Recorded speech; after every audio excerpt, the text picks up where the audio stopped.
Hello friends, आज हम एक नए टॉपिक के बारे में जानेंगे जिसका नाम है methods for preserving plant materials. मैंने इसे स्टेप वाइज मैनर में लिखा है ताकि आपको आसानी से समझ में आए। So let's start. Before preserving the plant material, it is essential to wash it with water to remove all the dirt. हमें पता है कि प्लांट की रूट्स सॉइल में एम्बेडेड होती हैं, जिसकी वजह से सॉइल पार्टिकल्स प्लांट में चिपके रहते हैं। इसलिए प्लांट स्पेसिमेन को पहले पानी से धोना है ताकि सारे डर्ट, सारे सॉइल पार्टिकल्स उसमें से निकल जाएं।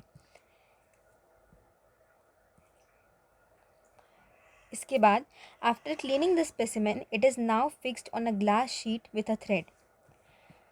स्पेसिमेन को पूरा अच्छे से वॉश करने के बाद उस स्पेसिमेन को ग्लास शीट में फिक्स किया जाता है with the help of thread. Now, wide mouthed bottles are used because the plant with glass sheet can be easily placed inside it. बड़े मुंह वाली बॉटल्स का यूज़ करते हैं हम लोग इसमें।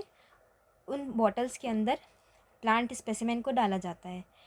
वाइड माउथ यानी कि बड़े मुंह वाली बॉटल्स का यूज़ इसलिए करते हैं ताकि प्लांट स्पेसिमेन आसानी से बॉटल के अंदर चला जाए। After placing the specimen inside bottle, a preservative mainly formalin or formalin acetic acid FAA is poured in the bottle.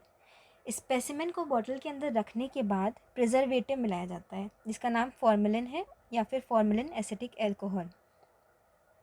ये प्रिजर्वेटिव का फंक्शन ये है कि प्लांट में बैक्टीरिया और मोल्ड्स को ग्रो होने से रोकता है और प्लांट स्पेसिमेन को सड़ने से बचाता है।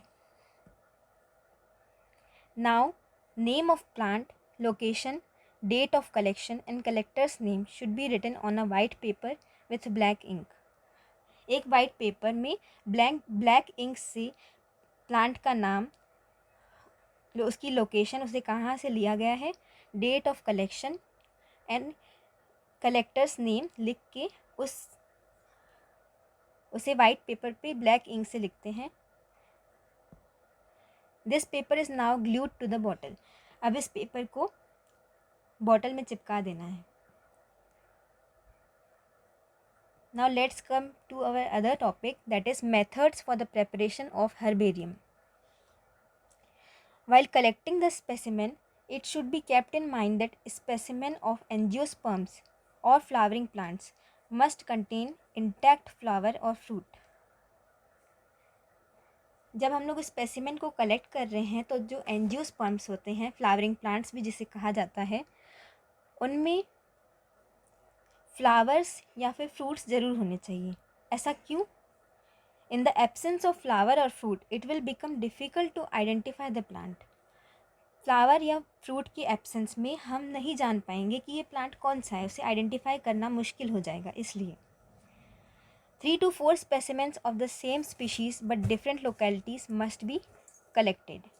3 से 4 स्पेसिमेंट्स कलेक्ट करने चाहिए, सेम स्पीशीज़ के कलेक्ट करने चाहिए पर अलग अलग लोकेलिटीज़ से कनेक्ट करने चाहिए। So friends, I hope you understood this topic. Thank you.